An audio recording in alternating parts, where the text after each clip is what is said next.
भूल ना जाए या अभियानाच्या माध्यमातून वाढदिवसाच्या कार्यक्रमाला, गृहप्रवेशाच्या कार्यक्रमाला, लग्न कार्याच्या कार्यक्रमाला, निरोप समारंभाच्या कार्यक्रमाला, लग्न वाढदिवसाच्या कार्यक्रमाला आणि दिवंगत व्यक्तीच्या स्मृती दिनाच्या कार्यक्रमाला सुद्धा कॅडर कॅम्पचे आयोजक होत असतात. अशा प्रकारच्या कार्यक्रमांमध्ये निमंत्रितांना नेहमीच्या भोजनासोबतच चळवळीच्या विचारांचे खाद्यसुद्धा देण्यात येत आहे.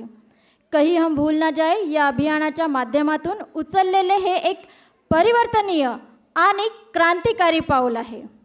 कबीरदास हे विणकर समाजाचे होते. ते अत्यंत स्वतंत्र विचाराचे होते. जरी त्यांचं पालनपोषण जन्म हा जरी त्यांचा हिंदू धर्मात झाला असला आणि पालनपोषण जरी त्यांचं मुस्लिम कुटुंबात झालेलं असलं तरी पण त्यांनी कधीच धर्म या संकल्पनेला महत्त्व दिले नाही. तर त्यांनी नेहमी म्हटलं की धर्म हा निरपेक्ष असला पाहिजे. त्यावेळी अस्पृश्यांना शिक्षणाची दारे खुली नसल्याने ते एकही दिवस शाळेत गेलेले नव्हते. विचार करा, ते एकही दिवस शाळेत गेलेले नव्हते. ते म्हणत असे, मसी कागद छुओ नहीं, कलम कहियो नहीं हात. संत कबीर अशा सोप्या भाषेमध्ये सामाजिक प्रबोधन करत असत.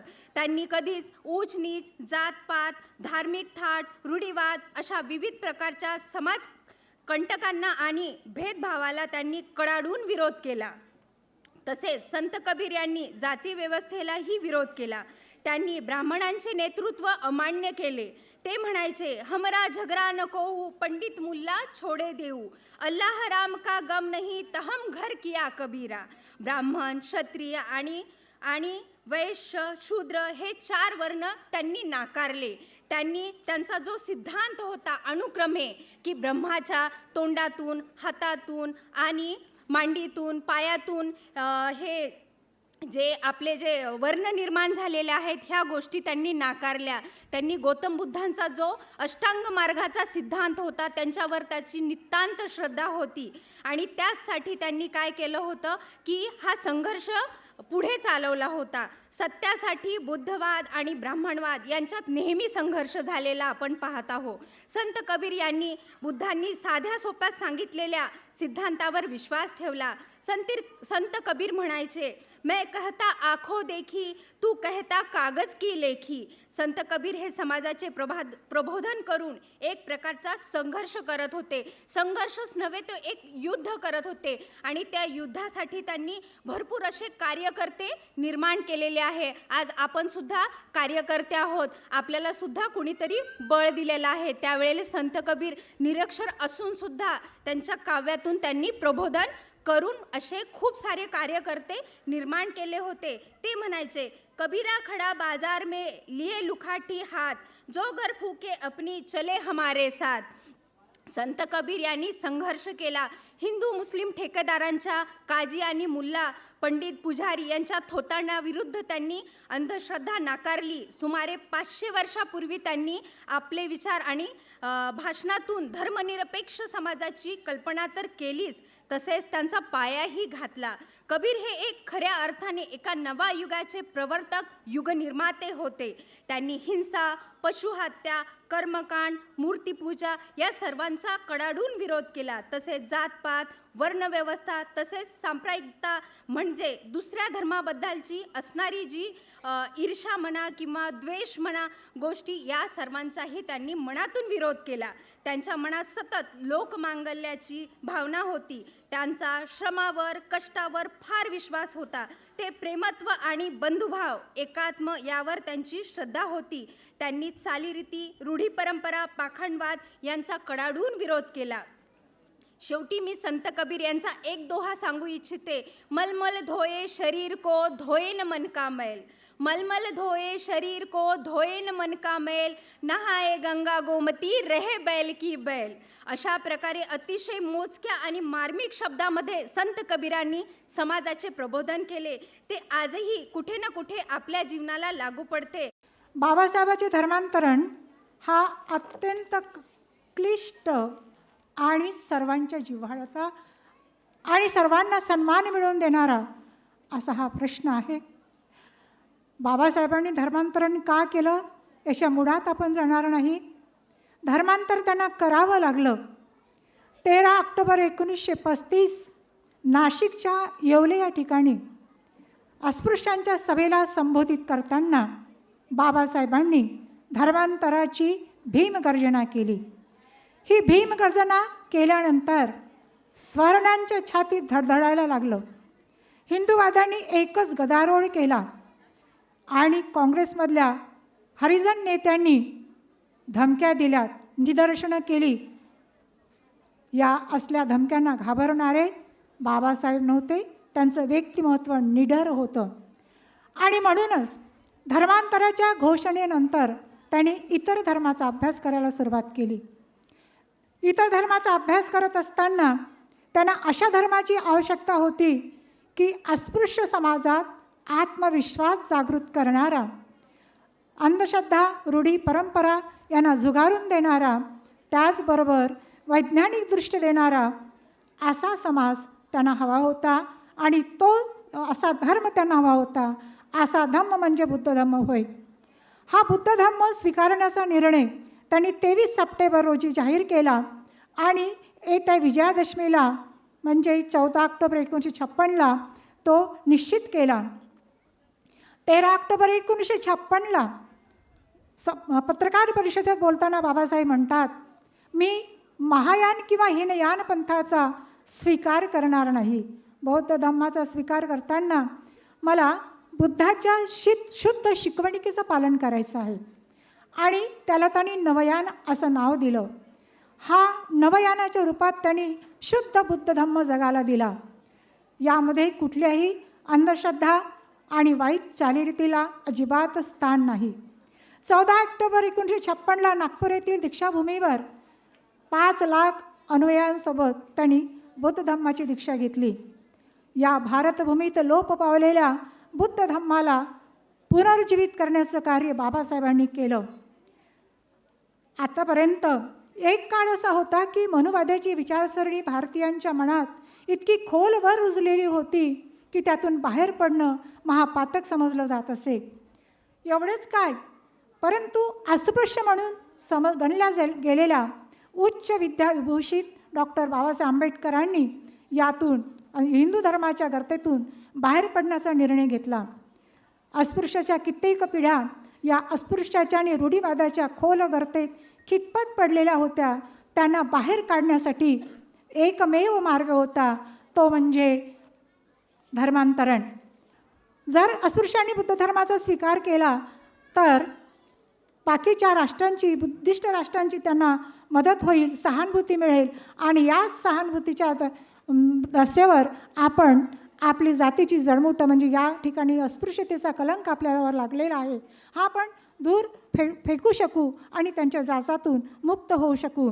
आजपर्यंत या देशाने आपल्या विषमतेवर, आपल्यावर जी मानवीयता होत होती त्याविरुद्ध आवाज का उठवला नाही, याचं कारण असं की हा हिंदू धर्माचा, हिंदू लोकांचा आपसातला भानगड आहे, म्हणून त्यांनी कदाचित टाळलं असावं. पण एकदा आपण बुद्ध धर्माचा स्वीकार केला तर आपल्याला या लोकांची मदत होईल, असं बाबासाहेब म्हणाले. समता क्रांतीचे प्रणेता महामानव नारायण गुरु यांचा जन्म केरळच्या त्रिवेदमपासून 12 किलोमीटर दूर अंतरावर असलेल्या चंपदंती गावात 26 ऑगस्ट 1854मध्ये झाला. इजवा जातीमध्ये लहानपणापासून शिक्षणाचं बाळकडू असलेले नारायण गुरु हे अतिशय चपळ बुद्धिमत्तेचे आणि हुशार बुद्धिमत्तेचे होते. वयाच्या 14व्या वर्षी त्यांचं प्राथमिक शिक्षण पूर्ण झालेलं होतं. जवळपास गावामध्ये जवळपास शिक्षणाची सोय नसतानासुद्धा त्यांनी आपलं शिक्षण थांबवलेलं नाही. मामांच्याकडून ते संस्कृत भाषेचं शिक्षण घ्यायचे. त्यांनी संस्कृत, मल्याळम आणि तामिळ या तिन्ही भाषेवर प्रभुत्व मिळवलेलं होतं. त्यावेळेस केरळमध्ये जातीवाद हा अतिशय उच्च कोटीवर होता. त्यावेळेस ब्राह्मण, नायर, इजवा, पुतिता आणि पराया असे 4 समाज होते. तर नायर आणि ब्राह्मण हे इजवा जातीपासनं अतिशय म्हणजे दूर अंतर ठेवून बोलायचं. म्हणजे ब्राह्मण हे नायरपासनं 32 फुटाचं अंतर, नायर आणि इजवा हे 34 फुटाचं अंतर, आणि इजवा हे पुतिता आणि पराया या समाजापासनं 100 फुटाचं अंतर ठेवून बोलायचं. एवढंच काय कमी असेल तर ते जेव्हा बोलायचं तेव्हा एका हाताने तोंड झाकून बोलायचं, आणि हे बोलत असताना ते अपवित्र होणार नाही याची दक्षता घ्यायची. आणि हे सगळं सभ्यतेचं लक्षण मानलं जायचं. हे सगळं बघत असताना नारायण गुरु हे सगळं बघत असताना समाजात त्यांना खूप चीड यायची. तर याच्यानंतर मग नारायण गुरूंनी समाजात सामाजिक चळवळीचं काम केलं.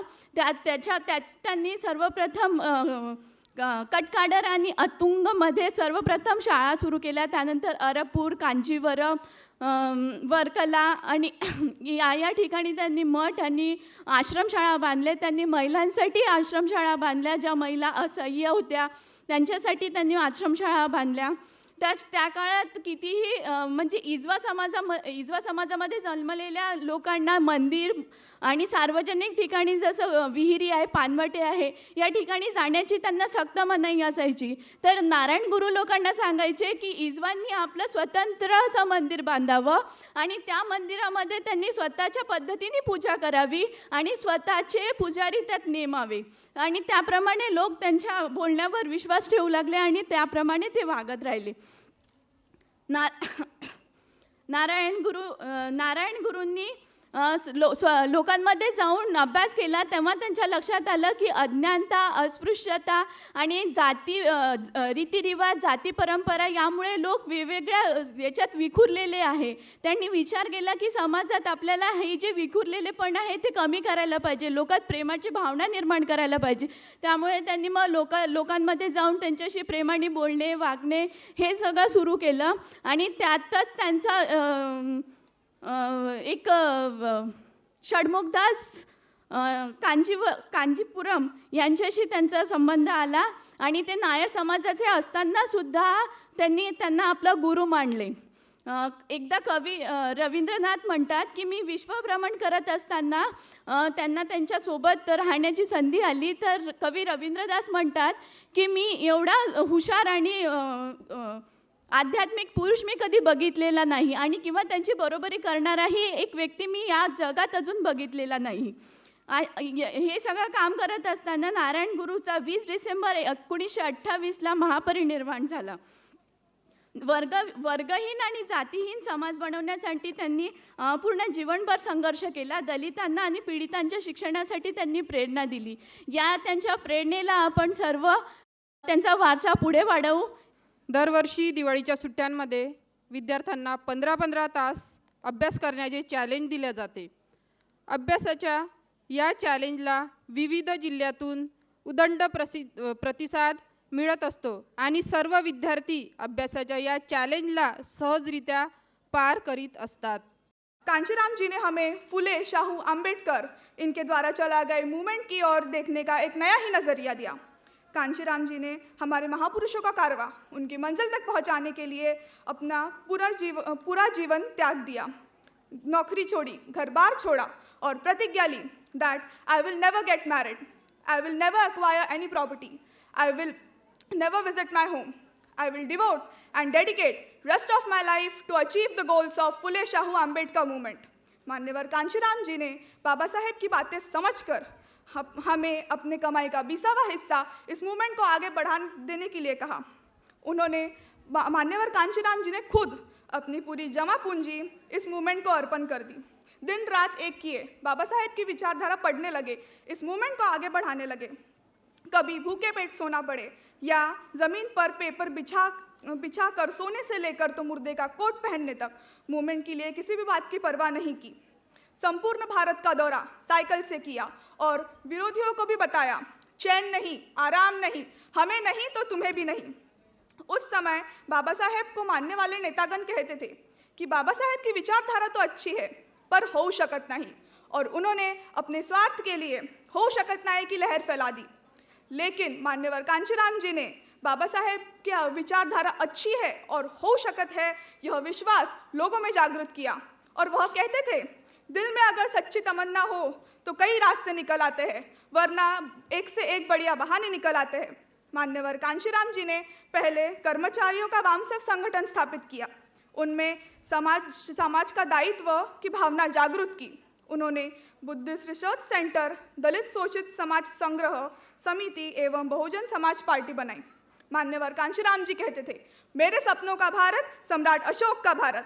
मान्यवर कांशीराम जी ने हमें संघर्ष करना सिखाया, दिशाहीन संघर्ष करने से रोका, सत्ता के लिए संघर्ष करना सिखाया। उसके लिए उन्होंने हमें एक फॉर्मूला भी दिया, need plus desire plus strength is equals to change, अर्थात ज़रूरत प्लस चाहत प्लस ताकत इज इक्वल्स टू सत्ता परिवर्तन।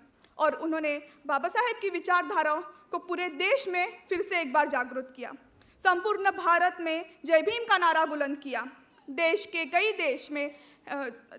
कई प्रदेश से एमएलए एमपी चुनकर लाए और देश का सबसे बड़ा प्रदेश उत्तर प्रदेश, मनु का प्रदेश, वहाँ बाबा साहेब की विचारधारा की 3 बार सरकार बनाई और बाद में इस विचारधारा की कमांड एक स्त्री, आयरन लेडी बहन कुमारी मायावती को सौंप दी।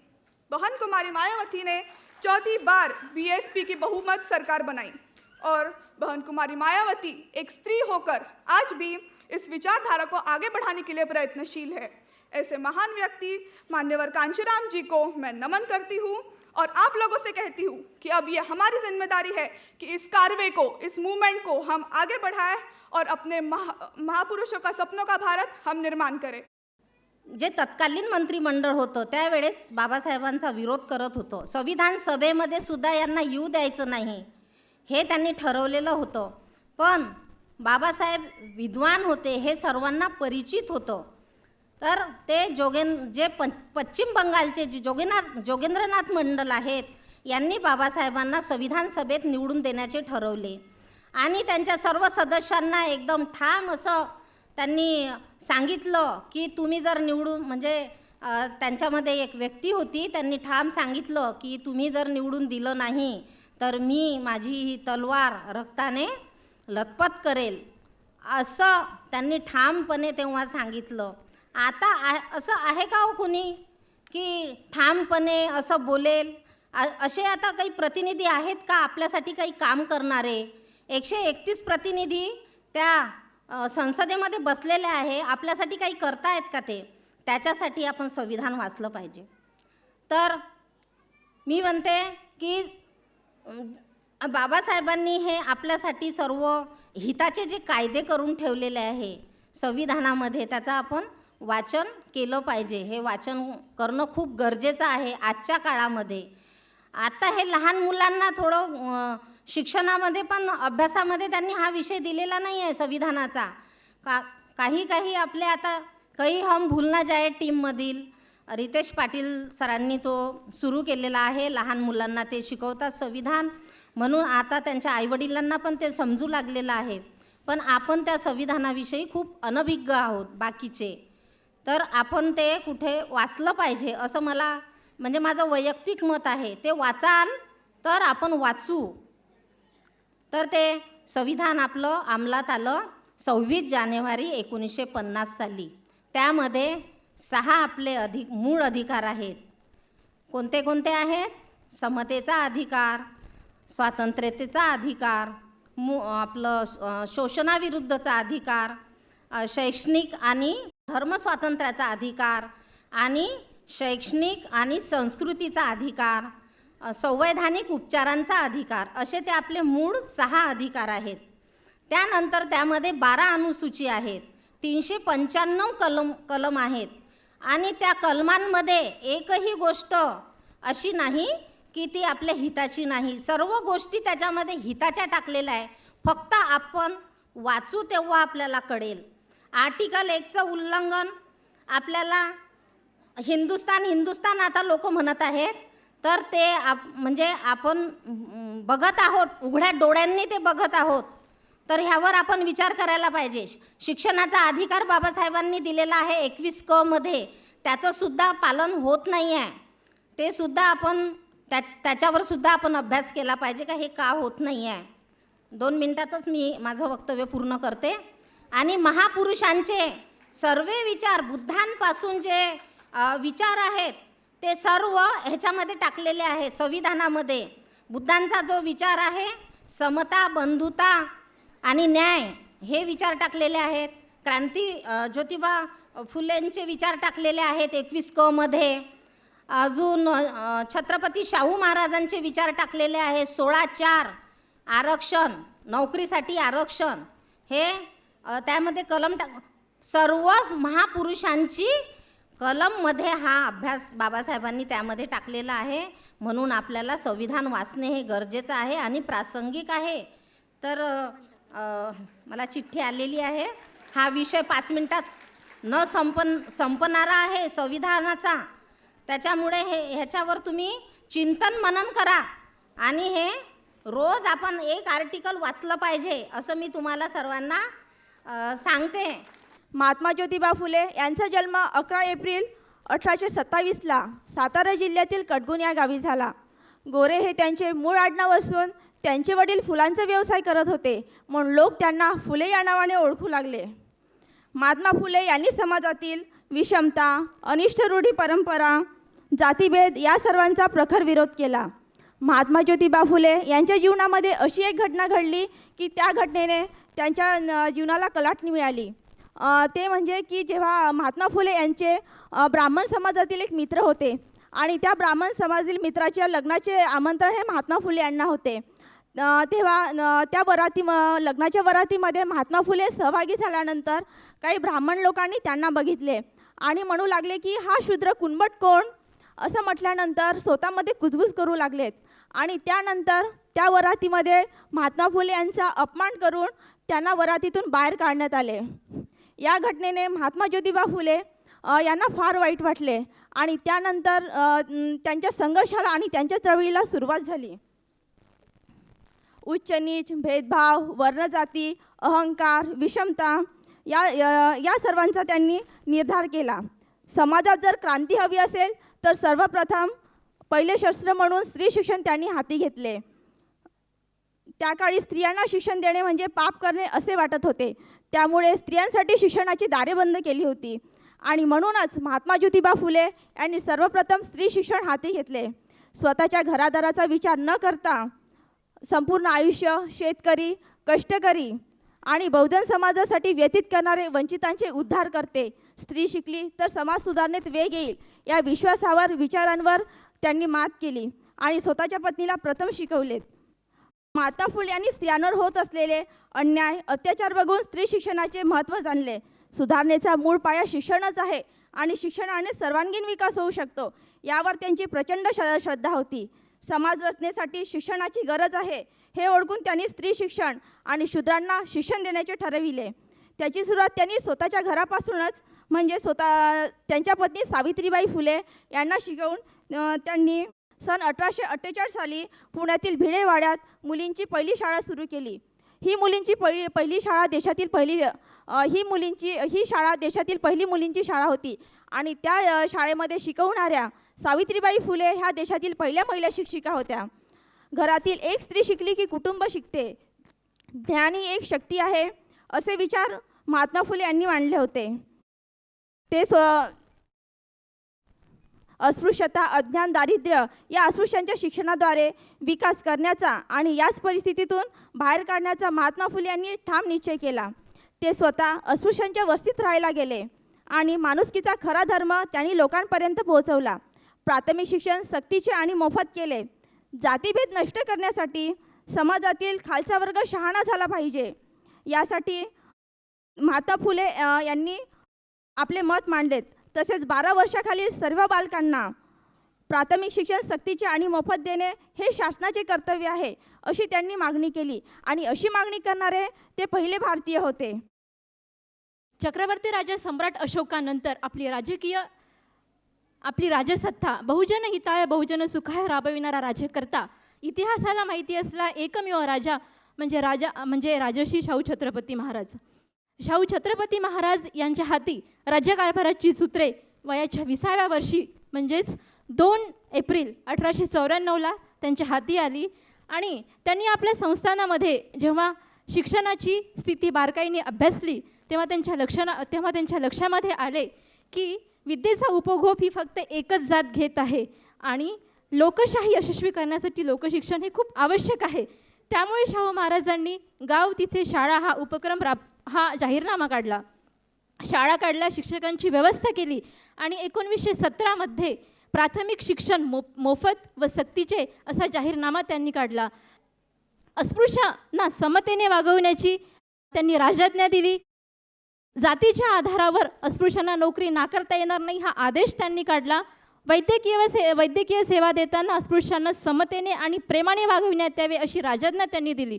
डॉक्टर बाबासाहेब आंबेडकरांनी आपल्याला संविधान आर्टिकल 17 अबॉलिशन ऑफ अनटचेबिलिटी हे लिहिले. मात्र शाहू महाराजांनी 1919मध्येच सार्वजनिक ठिकाणी अस्पृश्यता पाळू नये असा कायदा केला आणि त्याची अंमलबजावणीसुद्धा शाहू महाराजांनी केली.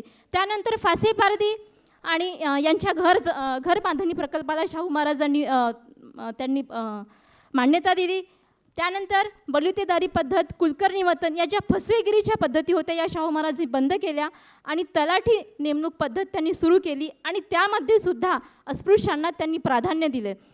त्यानंतर महारमांग रामोशी या तथाकथित गुन्हेगारी पद्धतीच्या लोकांची हजेरी पद्धत कायद्याने बंद केली. त्यांना आपल्या संस्थानामध्ये काम दिले आणि या जमातीवरील गुन्हेगारीचा ठप्पा शाहू महाराजांनी पुसून टाकला.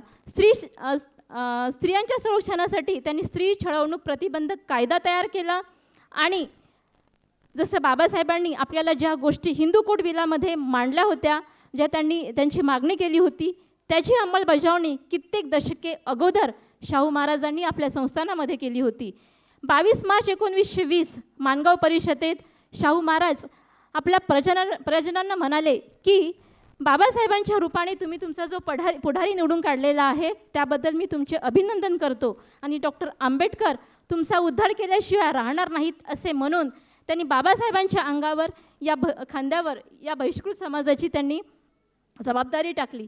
बाबासाहेबांच्या मूक नायक या पत्रकाला त्यांनी आर्थिक मदत केली. शाहू महाराज यांचा मृत्यू 6 मे 1922 म्हणजे वयाच्या अवघ्या 48व्या वर्षीच झाल्या. त्या इतक्या अल्प आयुष्यामध्ये त्यांनी इतकी सारी समाज कल्याणाची कामे केली.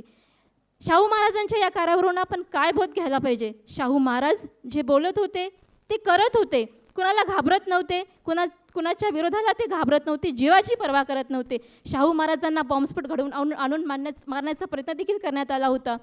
खुनाची धमकी देणारी पत्रके आजूबाजूला लावण्यात आली होती, पण शिवाय पेशवाई असती तर हत्तीच्या पायाखाली तुडवून मारण्यात आले असते. No one's wife and life is safe in his state असं म्हणून सुद्धा शाहू महाराजांची इमेज खराब करण्याचा प्रयत्न केला होता. पण शाहू महाराज घाबरले नाही, कारण ते राजा होते, त्यांच्या हातामध्ये सत्ता होती. तेव्हा आपण सुद्धा छोट्या छोट्या गोष्टींसाठी संघर्ष न करता आपला संघर्ष हा राजकीय सत्ता मिळवण्यासाठी असायला पाहिजे. भीमा कोरेगाव शौर्य दिवस. काय झालं रे या दिवशी? एक राजा होता, नाव त्याचं संभाजी महाराज. तो कुणाचा पुत्र? छत्रपती शिवाजी महाराजांचा पुत्र. म्हणे कुणाच्याही बापाला घाबरत नव्हता, वाघाचा जबडा असा फाळून टाकत होता. आणि ही जी काही बुद्धाची विचारधारा आहे समतेची, ही बुद्धाची विचारधारा हा संभाजी महाराज या संपूर्ण देशामध्ये पेरत होता. आणि म्हणून विषमता धार्जिण्या लोकांना याचा प्रचंड राग आला आणि आमच्या या राजाचा खून केला, त्यांच्या त्या मनुस्मृतीमध्ये लिहिलेल्या त्या सगळ्या तंत्र आणि मंत्राच्या नुसार. आता या आमच्या राजाचा खून केला, याचे तुकडे तुकडे केले, फेकून दिले. राजाचा खून झालाय, एकही ओबीसी माझा बांधव समोर यायला तयार नाही. मग माझ्याच वंशाचा, माझ्याच रक्ताचा एक बांधव पुढे आला, नाव त्याचं गणपत. या गणपतनी राजाची सगळी हे तुकडे तुकडे जमा केले आणि स्वतःच्या घरामध्ये त्याला अग्नी दिला. फार प्रचंड असं पाप केलंय या गणपतनी, अशी त्यांची समज. म्हणून गणपतला त्याचं शिर कलम करून टाकलं, त्याच्यासोबत असणाऱ्या माणसांनाही मारून टाकलं. ही माणसं अशीच तुफान आहेत, आपल्याला ऐकणार नाही या भीतीपोटी म्हणून आमच्या समाजातल्या माणसांच्या गळ्यात गाडगं, कमरेला झाडू आणि गळ्यामध्ये काळा धागा लटकवण्यात आला. ह्याचा बदला घ्यायचा होता, कारण आम्ही माणसं, आम्हालाही जगण्याचा अधिकार आहे. तुम्हीही माणसं आणि आम्हीही माणसं, ही माणसांची लढाई आहे. आमचा हा देश आहे, या देशाचे रहिवासी आम्ही आहोत. आम्हाला देखील जगण्याचा अधिकार आहे. ही माणसांची लढाई आम्ही लढलो पाहिजे, म्हणून आमच्यातले शूर समोर आले आणि ठरवलं त्यांनी की ही लढाई आम्ही लढायची आहे, ही माणसांची लढाई लढायची आहे. आणि मग उगवला तो दिवस 1 जानेवारी 1818चा. कुठला दिवस? 1 जानेवारी 1818चा, की या देशामध्ये इंग्रजांचं राज्य असताना इंग्रज आणि पुण्याचे जे काही पेशवे होते, या दोघांमध्ये पुणे जिंकण्यासाठी म्हणून लढाई सुरू होती. मला पुणे जिंकायचंय म्हणून बाजीराव पेशवे म्हणायचा. इंग्रज घाबरले. यांचे हे एवढे मोठे लोक, आपली छोटीशी बटालियन, पण त्या बटालियनमध्ये 500 महारांची एक बटालियन स्पेशल फोर्स होती. त्याचा प्रमुख होता स्टॅन्टन. याच्या नेतृत्वामध्ये 500 महारांनी तो लढा उभारला आणि त्याचा हौसला बुलंद केला आणि त्याला सांगितलं की साहेब, आम्ही ही लढाई तुमच्या सोबत लढणार आहोत आणि तुम्हाला सांगतो आहे, ताकद देतो, प्रणही करतो की ही लढाई जिंकल्याशिवाय आम्ही राहणार नाही. सिद्धनाग पुढे येतो. दोघांची लढाई होते. बाजीराव पेशवा आमचे 500 महार बटालियन इंग्रजांच्या सोबत लढाई करतात. या 1.5 दिवसाच्या लढाईमध्ये विजय होतो तो 500 आमच्या महार बटालियनचा. फक्त त्यातले 20 महार सैनिक मरण पावतात. डॉक्टर बाबासाहेब आंबेडकरांना हा इतिहास माहिती झाला. मी शूरवीरांची औलाद आहो. मला अभिमान आहे, ज्या जातीत माझा जन्म झाला त्या जातीमध्ये असे वाघाचे छावे आहेत. यांनी ही लढाई आधीच लढली आहे. ही लढाई इतिहासातली नंबर 1ची लढाई होती, जी आमच्या महार माणसांनी लढलेली. बंधू आणि भगिनींनो, बाबासाहेबांकडे हा इतिहास होता. बाबासाहेबांनी हा इतिहास वाचला की मी अशा तशा माणसाचा पाईक नाही, अशी तशी माझी वंशज नाही, असे तसे माझी वंशावळ नाही, फार शूरवीरांची वंशज आहे, वंशावळ आहे. आणि लहानपणापासूनच ही जिद्द बाबासाहेबांमध्ये होती आणि ते चित्र तर बाबासाहेब आंबेडकरांनी नंतरच्या काळामध्ये फार बदलवून टाकलं. ये शान, ये शौकत, ये विश्वास न होता, आज कोई भी इस देश में किसी का मेहमान न होता. गर मिल पाती खुशियां हमें इस वतन से, मगर इस देश का संविधान डॉक्टर बाबा साहब आम्बेडकर ने न लिखा होता. बाबा साहब आम्बेडकर ने इस देश का संविधान लिखा. डॉक्टर बाबासाहेब आंबेडकरांनी या देशाचं संविधान लिहिलं आणि देशात असणाऱ्या 18 पगड जातीच्या माणसांना माणूसपण बहाल केलं. तरी देखील काही लोकांना समजत नाही की बाबासाहेब आंबेडकर कोण होता. ही जातीची लढाई आहे. खुद्द बाबासाहेब आंबेडकरच म्हणाले होते की जी जात नाही ती जात खरंच जात नाही. लोकांच्या नसा नसात भरली आहे, आमच्याही नसात भरली आहे. बावणे, समोसे, लाडवण, केळवण जे काही आहे ते आमच्याही नसा नसात भरले. सोडायचंय आम्हाला, कारण बाबासाहेबांचं नाव घेतोय आम्ही. अशा तशा महामानवाचं नाव घेत नाही, माणसाचं नाव घेत नाही. ज्या महामानवाच्या समोर हे जग नतमस्तक होतं, त्या महामानवाचं, त्या विश्वमानवाचं नाव आहे डॉक्टर बाबासाहेब आंबेडकर. ज्ञानपंडिताच्या पगडीचा हा तुराग, असा लाखात होता भीमराव माझा हिराग. या हिऱ्याने आम्हाला काही जबाबदारी आमच्या खांद्यावर सोपवलेली आहे. बहन कुमारी मायावती जी यांचा जो जन्मदिवस आहे तो जनकल्याणकारी दिवस म्हणून साजरा करतात. बहन कुमारी मायावती जी ह्या उत्तर प्रदेशातील सगळ्यात जास्त म्हणजे 4 वेळा मुख्यमंत्री झालेल्या आहेत.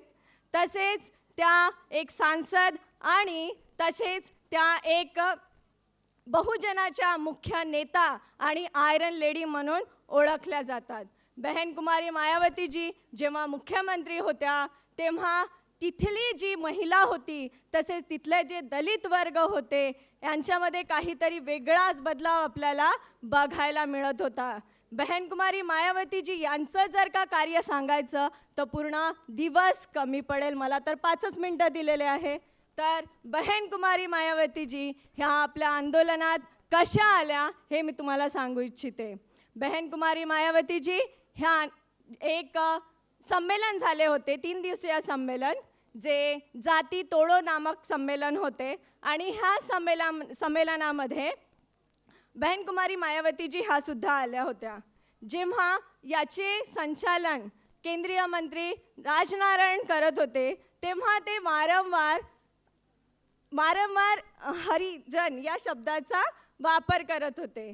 तेव्हा जेव्हा बहन कुमारी मायावतीजी ह्या मंचावर बोलायला गेल्या, तेव्हा त्यांनी याचा विरोध केला. त्या म्हणतात, एक तरफ तुम जाति तोड़ो नामक सम्मेलन कर रहे हो और दूसरी तरफ इस शब्द का प्रयोग कर रहे हो. तेव्हा तिथे उपस्थित असलेले बामसेमचे कार्यकर्ता होते, ते अगदी प्रभावित झाले आणि त्यांनी हे सगळं कांशीरामजी साहेबांना जाऊन सांगितलं. त्यानंतरही कांशीरामजी साहेबांनी बहन कुमारी मायावतीजी यांचे विचार ऐकले आणि शेवटी त्यांच्या घरी गेले एक दिवस भेटायला. तेव्हा बहन कुमारी मायावतीजी ह्या शिक्षिका म्हणून नोकरी करीत असतात, तसेच त्या LLB सुद्धा करीत असतात. तेव्हा बहन कुमारी मायावतीजींचा पुस्तकांचा गठ्ठा टेबलवर ठेवलेला बघून त्यांना विचारतात, क्या बनना चाहती हो? बहन कुमारी मायावतीजी म्हणतात, मैं IAS बनकर समाज की रक्षा करना चाहती हूँ. साहेब म्हणतात, कोई फायदा नहीं है, देश प्रदेश की जनता जो चाहेगी वही करना पड़ेगा. और IAS यानी जो लोग हैं वो हमारी जाति में कम नहीं है, ऐसे लोगों की हमारी जाति में कम नहीं है.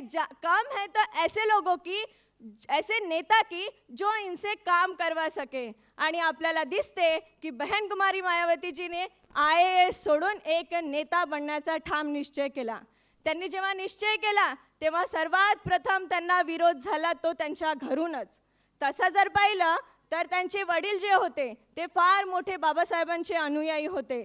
परंतु जेव्हा 1984 मध्ये बहन कुमारी मायावतीजी अगदी सक्रिय कार्यकर्ता म्हणून तयार व्हायला लागल्या होत्या, तेव्हा मात्र बहनजीच्या वडिलांना वाटलं, त्यांनी म्हटलं त्यांना कि अगर तुमने कांशीराम जी का साथ नहीं छोड़ा तो घर छोड़ना पड़ेगा. त्यांना माहिती होतं की मुली घर सोडणार नाही, माझी मुलगी घर सोडणार नाही. परंतु बहन कुमारी मायावतीजी यांनी ठाम निश्चय केला होता की मला आता आंदोलनात यायचं आहे. आणि आपण पुढे बघू शकतो की याचमुळे 1995 मध्ये बहन कुमारी मायावतीजी ह्या पहिल्या दलित मुख्यमंत्री बनल्या उत्तर प्रदेशासारख्या राज्याच्या. आणि त्यानंतर आपल्याला दिसते की त्या 1989 मध्ये ह्या बिजनौरमधून जिंकून आल्या होत्या, तसेच त्या 1994 मध्ये सुद्धा सांसद बनल्या. एवढं कार्य त्यांनी केलेले आहे मित्रमैत्रिणींनो, तर हे काही कमी नाही. आणि यानंतरही त्यांना अनेक पुरस्कार मिळालेले आहे. त्यांना पॉल हॅरी फेलो हा पुरस्कार मिळालेला आहे. त्यांना जे US मधील मॅगझिन आहे त्यामध्ये जे 100 शक्तिशाली महिला आहे त्यांच्यामधील 59व्या नंबरवर त्यांना ठेवलेले आहे. त्यानंतर जे इंडियन मॅगझिन होतं त्याच्यामधील 15 शक्तिशाली महिलांपैकी त्यांना त्यामध्ये 7व्या नंबरवर ठेवले आहे. आणि आपण बघतो 2007 मध्ये त्यांची जी तुलना आहे ती प्रधानमंत्री जे USचे बराक ओबामा आहे त्यांच्यासोबत करण्यात आली. आणि एक सशक्त असा प्रधानमंत्री या जागेसाठी त्यांना संबोधण्यात आलं. आपल्या सगळ्यांनाच माहिती आहे की ही जी चातुर्वर्ण व्यवस्था, हा जो चातुर्वर्ण व्यवस्थेचा जो ग्राफ इथे दिलेला आहे, ब्राह्मण, क्षत्रिय, वैश्य आणि शूद्र, तर आपल्या सगळ्यांना इथे माहिती आहे की आपण जो महिला वर्ग आहे, महिला वर्ग इथे वर्णातही नाही, तो अवर्णात आहे. म्हणजे यातही त्यांना जागा मिळालेली नाही. ही गोष्ट आपल्या सगळ्यांना नेहमी सांगण्याची तीच गरज आहे की आज या हॉलमध्ये सगळ्यात समोर आपल्याला जागा मिळालेली आहे. या हॉलमध्ये सगळ्यात समोर आपल्याला जागा मिळालेली आहे. हे का मिळालेलं आहे तर आपल्या सगळ्यांना माहीत आहे. यापुढे यासाठी या सगळ्या महापुरुषांनी तो संघर्ष केलेला आहे आणि त्यामुळे आपल्याला ही जागा मिळते आहे. आज या रचनेमध्ये आपल्याला सगळ्यात खालचं स्थान अतिशूद्र आणि त्याच्या खाली महिला, मग ती कुठल्याही जातीची का असेना. त्यानंतर बाबासाहेबांनी याबद्दलच बाबासाहेबांचं जे पुस्तक आहे त्या पुस्तकामध्ये बाबासाहेब नेक्स्ट स्लाइड घ्या. त्यामध्ये सांगितलेलं आहे जातीभेद निर्मूलन, त्यामध्ये अस्पृश्यता आणि महिला, त्याच्यामध्ये जर आपण बघू तर बाबासाहेब म्हणतात हे जे महिला वर्ग आहे त्या महिला वर्ग इतक्या खाली का, तर बाबासाहेब याच्यात म्हणतात की चातुर्वर्ण व्यवस्थेमध्ये त्याच्या गुणवत्तेच्या आधारावर हे स्थान मिळवलेलं होतं, प्रत्येकाला गुणवत्तेच्या आधारावर. तर प्रत्येक पहिले ब्राह्मण झाला तर तो श्रेष्ठ, नाही का, ब्राह्मण पंडित आहे, शिक्षण देईल, शिक्षण घेईल. त्याच्यानंतर जो क्षत्रिय आहे, क्षत्रिय बलाढ्य किंवा पैलवान, किंवा जर त्यांच्यावर संकट आलं ब्राह्मणांवर तर हा पहिल्यांदा जाईल, तलवार हा उचलेल. जर त्यांना संपत्तीची कमी असेल तर वैश्य तिथे जाईल आणि वैश्य त्यांना संपत्ती पुरवेल. त्याच्यानंतर शूद्राचं काय काम, तर ह्या तीनही जे वरचे वर्ण आहेत त्यांनी जे काही काम सांगितलं ते सगळं निमूटपणे करण्याचं काम शूद्राला दिलं होतं. आता त्यानंतर जर चातुर्वर्णामध्ये ते म्हणतात की स्त्रियांची इतकी वाईट दुर्दशा झाली की त्याच्यामध्ये हे जे स्थान आहे, आता सगळ्यांना माहिती आहे की एखादा पुरुष जर डॉक्टर असला तर ती बाई जी असते तिला म्हणतात डॉक्टरीन बाई. एखादा पुरुष जर टीचर असला तर तिला म्हणतात मास्तरीन बाई. त्याच्यानंतर वकील असले तर त्यांना म्हणतात वकिलीन बाई, नाही का. ते पोलीस असले तर ते म्हणतात पोलिसीन बाई. तर असं सगळं बाईला कसं स्थान मिळालंय, नवऱ्याला जे स्थान आहे तसा दर्जा त्या बाईचा तिथं ठेवला. तिची ना डिग्री आहे तरी तिला ते स्थान मिळवून दिलं. पण तिथे बाबासाहेब त्या भाषणामध्ये म्हणतात की हे जर चातुर्वर्ण व्यवस्थेमध्ये जर अशी गुणवत्ता दिलेली असेल तर ही फारच कुचकामाची आहे. आणि याच्यामध्ये जे चातुर्वर्णाच्या संरक्षकांना सुद्धा मान्य करावं लागेल की त्यांची जी पद्धती आहे ही स्त्रियांना लागू होणार नाही. आणि जर स्त्रियांचे सुद्धा ते खरेखुरे वर्गवारी करणार असतील तर तसे करताना त्यांना तर्कशुद्ध निष्कर्ष घ्यावे लागतील. आज या काळामध्ये स्त्रिया ज्या आहेत त्या उच्च जागांवर हे आजही सगळ्या लोकांना मान्य आहे. किंवा अगदी नीच स्त्री जरी असली, म्हणजे अगदी खालची, जशी दारू गोळा करणाऱ्या स्त्रिया असतात किंवा मग खाटीक सुद्धा स्त्रिया असतात, तशी असली तरी त्यांना चालते. एकदम IAS कलेक्टर ऑफिसर असली, शिक्षिका असली तरी चालते. पण आज धर्मशास्त्रामध्ये त्यांच्या ज्या मोठ्या मोठ्या उच्च जागा आहेत, जी शंकराचार्याची पदवी आहे, तिथे महिला वर्ग अजूनही नाही. ही बाब आपल्याला सगळ्यांना लक्षात घ्यावी लागेल. आणि बाबासाहेब तिथे म्हणूनच म्हणतात की स्त्रियांची जागा त्यांच्या नजरेमध्ये काय आहे ही तुम्हा सगळ्यांना लक्षात यायला पाहिजे. नेक्स्ट घ्या. त्यानंतर बाबासाहेब असं म्हणतात मनुस्मृतीमध्ये, आता तुम्हा सगळ्यांनाच माहिती आहे की जर आपल्याला आज वैधानिक संघर्ष जो काही आहे तो का झाला असेल, का म्हणून तिथे आज वैधानिक संघर्ष, लिगल राईट्स वुमन्सला मिळालेले आहे, कारण की मनुस्मृती हा जो ग्रंथ आहे, मी आता त्याच्यामध्ये डिटेल नाही जात कारण वेळ मलासुद्धा आहे, मलासुद्धा 20 मिनिटं आहे, मी अलाराम लावला आहे बाकायदा, त्याच्यावरती 1 मिनिटही घेणार नाही. तर मनुस्मृतीमध्ये पहिला तुम्ही इथे वाचत असाल की नारी, मग ती पुत्री असो, पत्नी असो, माता असो किंवा कन्या, युवा, वृद्धा, कोणत्याही स्वरूपात असो, ती कायम कधीच स्वतंत्र राहायला नको. पती पत्नीचा केव्हाही त्याग करू शकतो, तिला गहाण ठेवू शकतो किंवा विकू शकतो, परंतु स्त्रीला या प्रकारचा कोणताही अधिकार नाही. संपत्ती आणि मिळकतीवर अधिकार किंवा दावा करण्याचा अधिकार स्त्रियांना नाही. शूद्रांच्या स्त्रियांना सुद्धा दास आहेत, तिला संपत्ती ठेवण्याचा अधिकार नाही. ढोर, गवार, शूद्र, पशु आणि नारी हे सर्व ताडणचे अधिकारी, म्हणजे या स्त्रियांना ढोरासारखं मारता सुद्धा येऊ शकते. त्यानंतर हे सगळे श्लोक दिलेले आहेत, मी काही माझ्या मनाने लिहिलेले नाही, हे दिलेले आहेत मनुस्मृतीमध्ये. असत्य ज्या प्रकारे अपवित्र असते त्याच प्रकारे स्त्रिया सुद्धा अपवित्र असतात. त्यानंतर काही दिलेले आहे, नेक्स्ट घ्या. त्यानंतर स्त्रिया शेवटी नरकातच जाणार आहे, त्याच्यामुळे नरकाचे द्वार आहे असं त्यांनी म्हटलं होतं. मनुस्मृतीप्रमाणे त्या स्त्रियांना मोहित करतात. त्या अतिशय घाणेरड्या पद्धतीने या मनुस्मृतीमध्ये आपल्या स्त्रियांना उद्देशून काही त्यांनी श्लोक दिलेले आहेत, ते सुद्धा इथे वाचण्याची माझी इच्छा होत नाही. पण तरीसुद्धा अशाही परिस्थितीमध्ये, आज तर आपली परिस्थिती फार चांगली आहे मैत्रिणींनो, पण अशाही परिस्थितीमध्ये त्या काळामध्ये ही नेक्स्ट घ्या, या काळामध्ये एक नांगेली म्हणून स्त्री होती. कशी त्यावेळेस, आज इतकी सगळी परिस्थिती चांगली आहे, पण त्या काळाची जी परिस्थिती होती त्या काळातही संघर्ष करणाऱ्या आपल्या बहुजन समाजातल्या स्त्रिया होऊन गेलेल्या आहे. एक त्रावणकोर म्हणून एक गाव केरळचं होतं, त्या केरळच्या गावामधून ही महिला होती.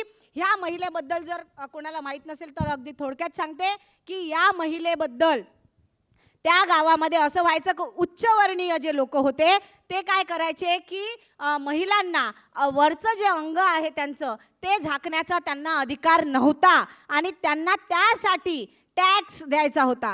पुरुषांना सुद्धा मिशा ज्या असतात, मिशा त्यांना ठेवण्याचा अधिकार नव्हता, त्यांना टॅक्स द्यावं लागायचं. तसंच स्त्रियांना सुद्धा स्वतःचं जे वरचं अंग आहे ते झाकण्याचा अधिकार नव्हता. आणि मग टॅक्स कसा, तर तिचा पती जो आहे ते पती बोलला की ठीक आहे मी टॅक्स देईल, पण पैसा आणणार कुठून. आणि ते लोक असे होते की ते आपल्याला पैसासुद्धा कमवू देत नव्हते, त्यांचं सगळं हिसकावून घेत होते. तर एक दिवस नांगेलीने असा विचार केला की जर अशी परिस्थिती आहे तर मी काय करते, आता मी अंग माझं झाकते. जशा बाकीच्या स्त्रिया, उच्चवर्णीय स्त्रिया अंग झाकत आहेत तसंच मी सुद्धा अंग झाकते आणि विदाऊट टॅक्स न देता. तिने हे ठरवलं आणि तिने ठरवल्यानंतर ती तिच्या घरी गेली. काही दिवस गेले, या उच्चवर्णीयांची नजर तिच्याकडे पडली. अरे ही कशी स्त्री आहे, ही खालच्या जातीची असून सुद्धा ही आपलं अंग झाकते आहे. त्यानंतर त्यांना तिची जी नजर आहे त्यांची नजर तिच्याकडे पडली आणि ते म्हणाले आम्हाला टॅक्स दे. ती म्हणाली ठीक आहे मी टॅक्स देते. ती गेली, ती आपल्या घरामध्ये गेली. तिला सगळं समजलेलं होतं की आपल्याकडे आता पैसा नाही, आपण यांचं टॅक्स देऊ शकत नाही. तर काय करावं, मी माझं उघडं अंग घेऊन कुणापुढे जाणार नाही. आणि म्हणून त्या स्त्रीने आपली छाती आपल्या हाताने कापली आणि केळीच्या पानावर त्या उच्चवर्णीयांच्या हातामध्ये ठेवली. अतिशय रक्तबंबाळ झालेली ही नांगेली तिचं रक्तबंबाळ शरीर घेऊन तिथेच मृत्युमुखी पडली. अशा या बहुजन समाजातल्या स्त्रिया होत्या. आज आपल्या समाजातल्या स्त्रियांना काय झालं आहे. त्यानंतर आपल्या महिलांसाठी देवदासी, अतिशय घाणेरडी प्रथा, देवदासीची प्रथा आज आपल्याही काही जे आपले जे पुरुष हे आहेत, आपले पहिलेचे पूर्वज जे आहेत त्यांच्या याच्यावरती, माझ्या आजोबाच्या याच्यावर मला वाटते हरिजन लिहिलेलं आहे. आत्ताच ताईने सांगितलंही, बऱ्याचशा कास्ट सर्टिफिकेटवर हरिजन लिहिलेलं आहे. हरिजन म्हणजे कोण, तर हरीचे जन म्हणजे हरीचे मुलं. आणि या देवदासा ज्या होत्या या देवाला दान दिलेल्या होत्या, त्यांना या पंडितांपासून झालेली मुलं म्हणजे हरीची मुलं, हरिजन असा शब्द आपल्यासाठी सुद्धा प्रयोग केला जातो. ही अतिशय घाणेरडी प्रथा होती. ही प्रथा सुद्धा त्या काळात होती. तिथे सुद्धा काही लोकांनी मग संघर्ष केलेला दिसते. सती प्रथा होती, अतिशय घाणेरडी, अंगावर शहारा येणारी ही सती प्रथा होती. ती सुद्धा राजा राममोहन रॉय जे होते त्या काळामध्ये त्यांनी ती बंद केली. त्यांच्या वहिनीबरोबरच ते घडलं, त्याच्यामुळे त्यांनी ती बंद करण्याची हे चालू केली. त्यानंतर हे सगळं जे आहे ते बंद करण्यासाठी जर कोणी आपल्यासाठी संघर्ष केला असेल तर तो आपल्या बाबासाहेब आंबेडकरांनी केलेला आहे. हे सगळं असं होतं, यापेक्षाही कित्येक वाईट. मी माझ्या स्लाइड्समध्ये ते ॲड केलेले नाही. इतकं सारं आहे की ते आपल्याला कितीही काही केलं असतं तरी धुवून धुतल्या गेलं नसतं. पण माझ्या बाबासाहेबांनी जे आपल्यासाठी करून ठेवलेलं आहे ते आज कितीही सांगितलं तरी कमी आहे. हिंदू कोड बिल, जेव्हा बाबासाहेब पहिले कायदे मंत्री होते तेव्हा बाबासाहेबांनी 4 वर्ष 1 महिना आणि 26 दिवसामध्ये हे हिंदू कोड बिल बनवलं. आणि त्यामध्ये काही 7 पॉईंट जे आहे त्यापैकी जी व्यक्ती मृत्यूपत्र न करता मृत पावली असेल अशा मृत हिंदू व्यक्तीच्या मालमत्तेच्या हक्काबाबत बाबासाहेबांनी लिहिलं. दुसरं, मृताचा वारसदार ठरवण्याचा अधिकार. त्यानंतर पोटगी, त्यानंतर विवाह, त्यानंतर घटस्फोट आणि त्यानंतर दत्तक विधान आणि अध्यात्मत्व आणि पालकत्व, असे हे 7 पॉईंट बाबासाहेबांना घ्यायचे होते त्याच्यामध्ये. पण काय झालं, हिंदू कोड बिल जे आहे ते संमत झालं नाही. बाबासाहेब त्या याच्या म्हणतात, एक भाषण झालं 24 नोव्हेंबर 1951ला, त्याच्यामध्ये बाबासाहेब म्हणतात की खुद्द पंडित नेहरूंनी एक वेळ मला हिंदू लोकसभेतून गाळण्याची विनंती केली होती. काँग्रेस हा राजकीय पक्ष आहे की धर्मशाळा आहे, अन्यथा एकाच संस्थेत नेहरू, अय्यंगार आणि गोविंद मालवीय ही मंडळी एकत्र राहूच शकत नाहीत. कोड बिलाने हिंदू स्त्रियांसाठी फायदा होणार आहे हे विशद करून आंबेडकर म्हणाले, नेहरू बिलाचे बाजूने असोत किंवा विरोधी बाजूने असोत, हे बिल संमत करून घेतल्याशिवाय मी स्वस्थ बसणार नाही.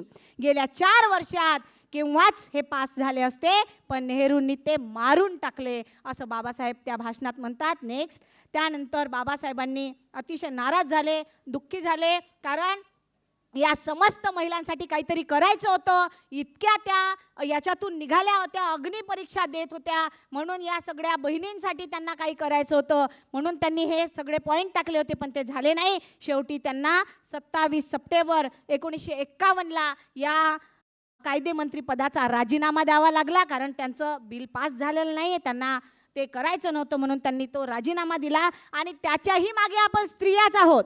ते भाषण एखाद्या वेळेस नंतर कधी सांगेल मी, कारण की त्या स्त्रियाच त्याचा विरोध करत होत्या हिंदू कोड बिलाचा. जेव्हा बाबासाहेबांनी विचारलं की का करत आहेत, तर म्हणतात आम्हाला माहीत नाही, आमच्या नवऱ्यानी सांगितलं की जर तू विरोध नाही करशील तर तुझी सवत आणीन म्हणून. म्हणजे आपण किती त्यावेळेसही आपण फक्त आपला नवरा काय म्हणते फक्त याच गोष्टीकडे लक्ष दिलं, आपण काही अभ्यास केला नाही, आपण काही वाचलं नाही, आपण काही हिंदू कोड बिलामध्ये पाहिलं नाही की काय होतं त्यावेळेसही. त्यानंतर मग शेवटी 4 कायदे पास झाले. एक हिंदू विवाह कायदा, हिंदू वारस हक्क कायदा, मग त्याच्यानंतर पालकत्व कायदा आणि दत्तक किंवा पोटगी कायदा. मी 2019च्या लोकसभा निवडणुकीचा ॲनालिसिस केलेला आहे. गव्हर्नमेंट ऑफ इंडिया इलेक्शन कमिशनचा रेकॉर्ड आहे, तिथून ऑथेंटिक आकडे घेतलेले आहेत. अजून पुढे 18 आंबेडकरवादी पार्ट्यांचं ॲनालिसिस आहे, एकत्र केल्यानं आम्ही जिंकून येतो. हे आकडे पहा तुम्ही. 18 आंबेडकराईट पॉलिटिकल पार्टी 2019च्या लोकसभा निवडणुकीमध्ये रिपब्लिकन पार्टी, एकतावादी रिपब्लिकन पार्टी खोरीपा, RPI कांबळे गट, आंबेडकरी रिपब्लिकन पार्टी, RPI खोब्रागडे गट, त्याच्यानंतर people party of India secular, त्याच्यानंतर भारिप बहुजन महासंघ, बहुजन समाज पार्टी आंबेडकर नावाने, रिपब्लिकन पार्टी ऑफ इंडिया, पुन्हा Ambedkarite Samaj party, Ambedkar national Congress, Bahujan republican socialist party, republican party of India Athawale, people's party of India democratic BD Borkar, Ambedkarite party of India APY Mankar, त्याच्यानंतर बहुजन मुक्ती party Vaman Meshram, त्याच्यानंतर वंचित बहुजन आघाडी VBA आणि Bahujan Samaj party. हे किती सीट लढले आणि किती मतं मिळाले हे तुम्ही आकडे पहा. रिपब्लिकन पार्टी एकतावादी 1 सीट लोकसभेची लढली, मतं मिळाले 463. एका लोकसभेमध्ये जवळपास 20 ते 22 लाख मतदार असतात. 16 ते 18 लाख लोक वोट करतात है ना. काही लोक वोट नाही करत, त्यांना फक्त 463. त्याच्यानंतर बाकीच्यांचे 1506, 2809, 4399, 4402, 4914 वगैरे हे इकडे सगळे आकडे आलेले आहेत. इकडे पुढे येतो मी. पीपल पार्टी ऑफ इंडियामध्ये 1,53,103, त्याच्यानंतर आंबेडकराईट पार्टी ऑफ इंडिया 3,81,000, बहुजन मुक्ती पार्टी 4,05,000, वंचित बहुजन आघाडी 37,43,000 आणि बहुजन समाज पार्टी. हे सगळे किती सीट लढले हेही आहे. BSP 383 लोकसभा सीट लढली आणि 10 खासदार जिंकले आहेत. आज लोकसभेमध्ये 10 खासदार आहेत, आजची स्थिती आहे. आणि 2,42,46,501 मतं मिळालेले आहेत. पुढची स्लाईड घ्या. ग्राफच्या माध्यमातून पहा फास्ट. हे ग्राफच्या माध्यमातून पहा कोणाला किती मतं आहेत आणि कशी मतं आहेत. याच्यामध्ये तुम्ही उंची पहा आणि तुम्ही म्हणता सगळे मिळून लढले पाहिजे, कोण कोणाजवळ केलं पाहिजे, कसे जिंकून येऊन, याच्या आकडे आपण पुढे पाहू. पुढची स्लाईड घ्या. फास्ट, थोडंसं फास्ट. नाही, अजून नेक्स्ट. हां, हे काही आकडे आहेत. भंडारा गोंदिया रामटेकची लोकसभा, त्याच्यापूर्वी नागपूरची असेल बॅक. नागपूरची लोकसभा, याच्यामध्ये जेवढे आंबेडकरवादी पक्ष आहेत मी सगळ्यांची टोटल केली आहे. BSP झालं, वंचित झालं, BRSP झालं, बहुजन मुक्ती झालं, people party of India democratic झालं, आंबेडकराईट पार्टी ऑफ इंडिया. सगळ्यांची टोटल किती आहे? 63,000. जिंकलेल्या व्यक्तीला मतं किती मिळाली? 6,60,000. अंतर किती आहे मतांचं? 5,96,000. तुम्ही तर म्हणाले सगळे मिळून आलो तर जिंकू. मग हे 5,96,000 मतं कुठून आणणारा? दुसरी लोकसभा घ्या. एक अजून प्रेस. रामटेक लोकसभा नागपूर जिल्ह्यातली बॅक. याच्यामध्ये अंतर किती आहे मतांचं? 5,10,000. सगळे एकत्रित केले तरी 84,000 होत आहेत फक्त. ठीक आहे, अंतर आहे 5,10,000. नेक्स्ट एक अजून भंडारा गोंदिया 99,969. 5,50,000 अंतर आहे. कुठून काढणार आहात? नेक्स्ट अजून एक प्रेस. वर्धा 4,97,645 अंतर आहे. सगळे आंबेडकरवादी जेवढे पक्ष होते तेवढे. अजून एक प्रेस.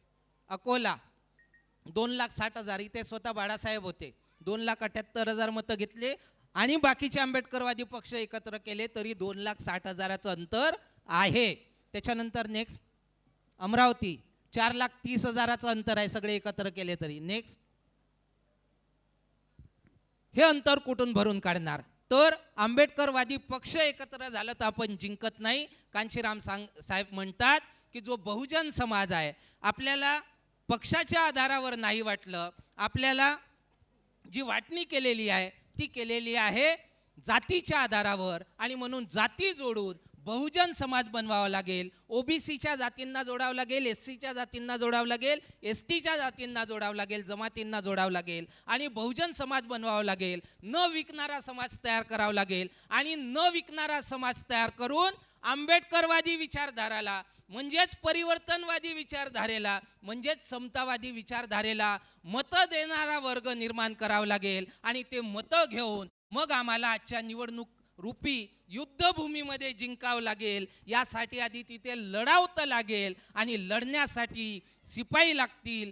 शिपाई तयार करायला वेळ लागतो, एका दिवसाचं काम नाही. या बैठकांच्या माध्यमातून मी सगळ्यांना आवाहन करतो, महिलांना विशेष करून आवाहन करतो की मंगळवार आणि बुधवारला आपली महिलांची स्पेशल बैठक होते. त्या बैठकींना जुडा आणि या मुवमेंटचा हिस्सा बना. आंबेडकरवादी चळवळीला आपण सगळे मिळून पुढे नेऊ आणि बाबासाहेब म्हणाल्याप्रमाणे शासक बनू. घराच्या भिंतीवर, मनाच्या भिंतीवर देखील लिहू, डोक्याच्या भिंतीवर देखील लिहू. आणि मला वेळ नाही, मला खूप कामं आहेत, हे थोडंसं टाळू आणि वेळ देण्याचं आपण प्रयत्न करू. या कार्यक्रमासाठी अध्यक्ष म्हणून लाभलेले माननीय ॲडव्होकेट अतुल पाटील सर, आंबेडकर चळवळीचे अभ्यासक, यांचे मी विशेष आभार मानते. तसेच या महिला परिषदेला मार्गदर्शक म्हणून लाभलेल्या ॲडव्होकेट अश्विनी मुन यांचेसुद्धा मी खूप खूप आभार मानते. तसेच या कार्यक्रमामध्ये ज्यांनी सहभाग घेऊन आपले मनोगत व्यक्त केले अशा सर्व महिला कार्यकर्त्यांचे मी इथे खूप खूप आभार मानते. जसे की नागपूरवरून साधना आवडे, ठमूताई ढोके, अंजू ब्राह्मणे, ॲडव्होकेट अमिता फुले, स्नेहल शिंगाडे, हिमा साखरे, रोशनी गजबिये, वैशाली गजबिये आणि मैत्री नाकले. तसेच खापरखेडा आणि कोराडीवरून सरिता सोमकुवर, स्वीटी वाहने, चैताली रामटेके आणि शीतल सहारे. तसेच चंद्रपूरवरून डॉक्टर संगीता बोदलकर, काजल मेश्राम, शालिनी कांबळे, माधवी बोरकर, वैशाली खंडारे, भाग्यश्री तागडे, एकता मेश्राम, रंजिता वानखेडे, सोनाली चांदे. तसेच अमरावतीवरून जया वानखेडे आणि वर्धेवरून डॉक्टर विद्या राईकवार. भंडाऱ्यावरून स्वाती गणवीर आणि दिल्लीवरून प्राजक्ता दहाड. या सर्वांचे अगदी मनापासून खूप खूप आभार मानते. तसेच या कार्यक्रमाला संचालक म्हणून लाभलेल्या मेघा काळे आणि जयश्री रत्नपारखी यांचेसुद्धा मी इथे खूप खूप आभार मानते. तसेच या कार्यक्रमाचे प्रास्ताविक ज्यांनी पार पाडतं ते पूजा रंगारी यांचेसुद्धा मी इथे विशेष आभार मानते. जसे की आपल्याला माहीतच आहे, प्रेक्षकाशिवाय कुठलाही कार्यक्रम अपुरा असतो. म्हणून विशेषतः महिला परिषदेला उपस्थित पुरुष मंडळी आणि विद्यार्थी यांचेसुद्धा मी खूप खूप आभार मानते. या कार्यक्रमाचे आयोजन करणारे कहीं हम भूल ना जाए सर्व जिल्ह्याची टीम यांचे मी विशेष आभार मानते. तसेच दीक्षाभूमीचा परिसर म्हणजे डॉक्टर बाबासाहेब आंबेडकर ऑडिटोरियम आपल्याला उपलब्ध करून दिल्याबद्दल स्मारक समितीचे मी खूप खूप मनापासून आभार मानते.